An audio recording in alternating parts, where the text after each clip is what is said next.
Argentina, una de las potencias latinoamericanas presentes aquí en Bruselas, y también su presidente, que tiene que tomar decisiones de futuro clave para su país en la recta final de su mandato. Me refiero al presidente de Argentina, Su Excelencia, presidente de Argentina, presidente Alberto Fernández. Muchas gracias por aceptar la entrevista en Deutsche Welle. No, gracias a ustedes.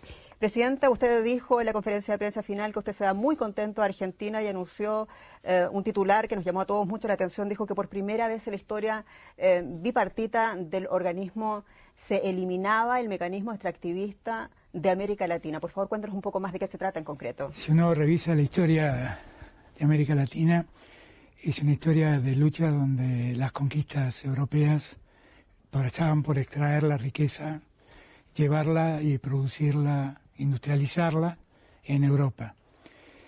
Y es la primera vez que Europa plantea que ese mecanismo no puede seguir funcionando, que el mecanismo es agregarle valor a lo que América Latina tiene como riqueza, industrializando su producción primaria, y después de ahí en más, sí, poder importarla o exportarla al mundo, mejor dicho.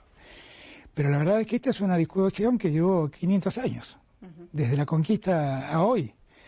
Y la verdad es que Europa plantea además en esos términos, ponerle fin al extractivismo y entender que América Latina y el Caribe tienen todas las posibilidades y todo el derecho a agregarle valor a su producción primaria.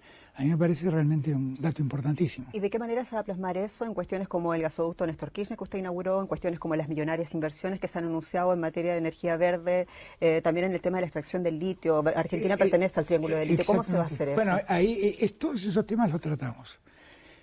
Argentina tiene reservas en Vaca Muerta de gas no convencional para los próximos 150 años. Tiene ya casi cubierta sus necesidades internas y tiene la posibilidad de exportar mucho gas. Y allí vemos la posibilidad de que se establezcan plantas de licuación de gas que puedan el gas natural convertirlo en gas licuado y así transportarlo a Europa. Y de ese modo tener un proveedor seguro para Europa. España, tengan presente ustedes que tienen el 30% de las plantas de regasificación del gas licuado, con lo cual ese fue un tema.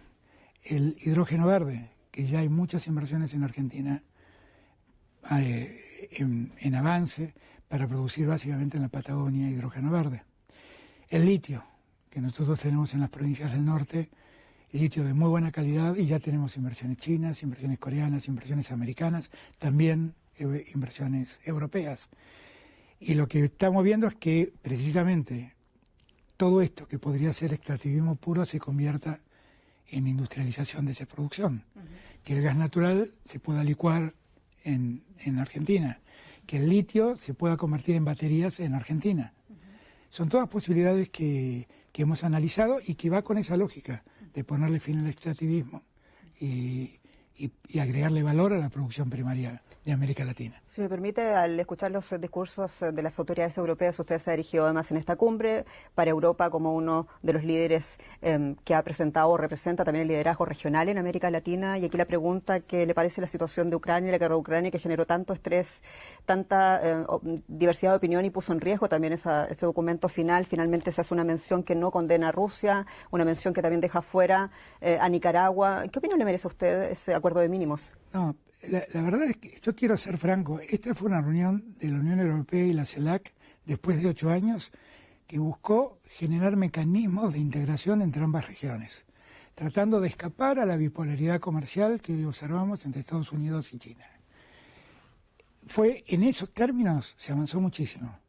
Esta reunión ocurre precisamente en el mismo momento en que se desata una guerra en Ucrania como consecuencia de la invasión rusa sobre territorio ucraniano. La verdad es que no era el tema Ucrania, no era el tema de la reunión. ¿Y el tema Cuba, el tema Venezuela, el tema Nicaragua? Porque no era el tema de la reunión, hecho, era el tema de la integración. ¿Pero no era el tema también de derechos humanos y de democracia? Bueno, es que todo tiene que ver con la integración, por eso yo rescaté que compartíamos valores democráticos, de defensa del Estado de Derecho y defensa de los derechos humanos.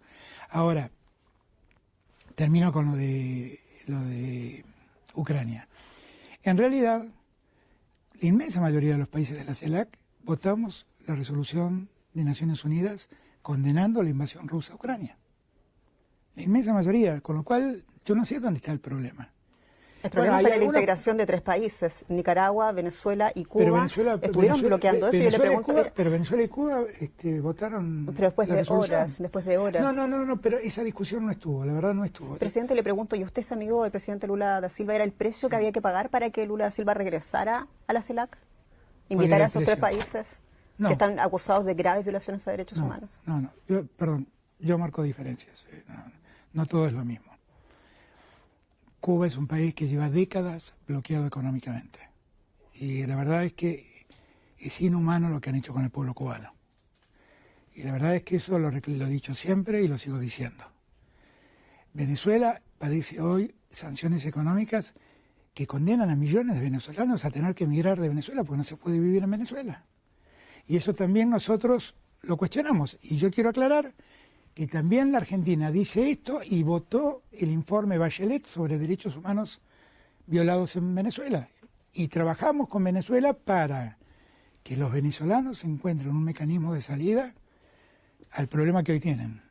Y nosotros confiamos que la salida es fortalecer la democracia, garantizar la institucionalidad venezolana y elecciones libres. Si usted abogó por eso, entonces veremos que Europa levante sanciones a estos países. Bueno, lo hablamos con Macron, en el encuentro que tuvimos Macron, Petro, Lula y yo, con los 2 representantes, el de la oposición al gobierno del presidente Maduro y Delcy Rodríguez. De ese tema se habló también. Presidente... Pero Lula no tiene nada que ver con esto. Lula no exigió nada una de precondición esto. Ni nada. Y yo quiero aclarar que yo quiero la presencia de todos los países. Y que yo celebro que también estén acá estos países para poder escuchar nuestras opiniones. Europa y América Latina quieren el cierre del Mercosur. La señora Ursula von der Leyen dijo queremos hacerlo hasta fin de año. También es una meta del propio presidente pro tempore de la Unión Europea, su amigo Pedro Sánchez. ¿Será Alberto Fernández quien le ponga la firma? Me encantaría. ¿Me encantaría o lo va a hacer? ¿Va a hacer todo lo posible para que se haga? No, es que estamos trabajando. Yo creo que con la llegada de Lula al gobierno de Brasil hemos facilitado mucho la discusión. Hay cuestiones que resolver que tienen que ver más con Europa que con el Mercosur. El Pacto Verde ha alterado sustancialmente lo que se había firmado en junio del 2019. Y hay cuestiones que con Lula observamos y que estamos trabajando para ver de superarlas. Pero yo lo que creo que es muy importante es que hay una voluntad de todos de querer encontrar un acuerdo. Y debemos preservar las asimetrías que suponen integrar 2 mercados tan disímiles como Europa y el Mercosur. Y en eso estamos trabajando. Argentina tiene sus propios problemas. A fin de este mes vence, de hecho, la deuda del FMI. ¿A dónde va a recurrir Argentina para solucionar este problema? ¿A Estados Unidos? Estamos negociando con el fondo y les hemos propuesto un programa. Ustedes saben que Argentina ha sufrido una sequía tremenda que le ha determinado una pérdida del 20% de sus exportaciones. Eso suponen 20.000 millones de dólares que dejaron de entrar a Argentina. Y en el acuerdo que firmamos con el fondo hay una cláusula que expresamente dice que si por circunstancias ajenas a la política argentina la economía se ve deteriorada por alguna circunstancia, el programa se puede revisar. Eso es lo que estamos haciendo, en eso estamos trabajando y estamos convencidos que vamos a tener un acuerdo. Entonces, el cambio climático, el que afectó la economía argentina. Hablemos de política, presidente. Bueno. Usted gobierna oficialmente, decíamos, hasta el próximo 10 de diciembre. ¿Qué significaría si en Argentina hubiese un cambio de gobierno y fuera el presidente futuro Javier Milei? No creo que la Argentina enloquezca. No. ¿No cree o no lo desea? No. Los argentinos, no, eso no pasaría. De todas maneras, nosotros estamos en una democracia. Nosotros lo que más preservamos es la institucionalidad, el Estado de Derecho y la democracia. Estamos seguros que tenemos un extraordinario candidato que es Sergio Massa, ministro de Economía. Un ministro de Economía, perdón, con una inflación del 115%. Eso es verdad. Pero también es verdad que recibimos un país con 54 puntos de inflación. Y que cuando en el primer año lo bajamos a 35 y la guerra volvió a llevarnos a 54. Y ahora, claro, estamos en las consecuencias de la guerra que en una economía con 54 puntos de inflación presiona mucho más. Ahora, yo estoy seguro que Sergio Massa es un extraordinario candidato y va a ser un extraordinario presidente.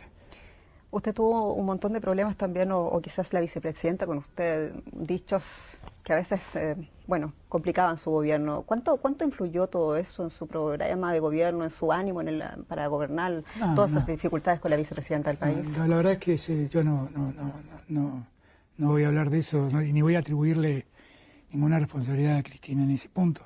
No, yo la verdad es que me tocaron gobernar 4 años muy difíciles.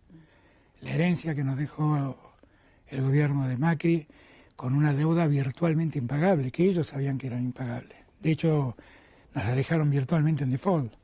Cuando apenas empezamos, al día 99 de gobierno, se desató la pandemia. Tuvimos casi 2 años con pandemia, en el medio tratando de lograr un acuerdo con el Fondo Monetario para no quedar en default con el fondo. ¿Esto fue lo más difícil de su gobierno, enfrentar Después vino la guerra, y después vino la sequía. ¿Usted reconoce algún fracaso de su gobierno y también un logro?